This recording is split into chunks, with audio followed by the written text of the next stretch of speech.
The sins of the father will affect the son 1,000 times.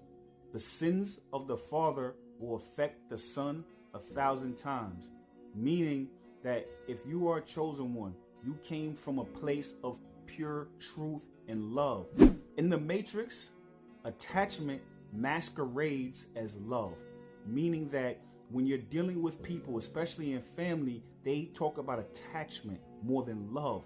So simply put, when you love somebody, you understand them. When you love yourself, you understand yourself. When you have attachment, that feeds your ego. So when you come through and you come into this family and you're moving through pure love and understanding because you're trying to understand your family, you can easily see all the wounds. You can see the generational trauma being passed down.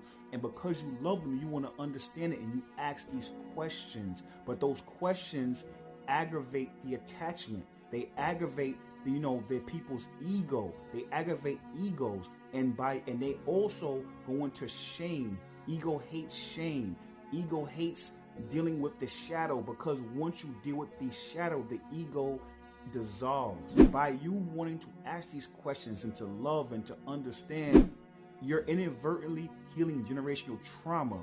But now, because of that, you have to be the villain, because truth is the enemy of the ego. And if that ego is being passed down, if that trauma is being passed down, and that shame is being passed down, and by you putting light to it, and by you trying to understand it and love that, when I say love, I mean understanding, now you become the scapegoat, because if you're wrong, then now that ego can survive. So it's not even just you, it's the wound that wants to survive, and the only way it can survive if people don't try to heal it. And the way you heal it is with truth.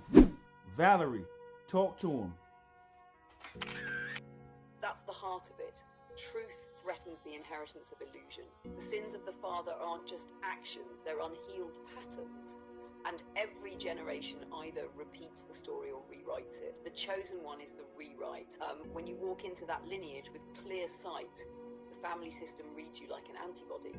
You trigger immune responses in the ego because your very presence says the cycle stops here, and the cycle doesn't want to stop, it wants to survive. So the scapegoat becomes the transmuter. They carry the shame no one would face, speak the truths no one would name, and yeah, that makes them the villain in the eyes of those still protecting their pain. But that's how alchemy looks in real time. Love disguised as rebellion, healing dressed as conflict. Your job isn't to be accepted, it's to be authentic enough to break the spell.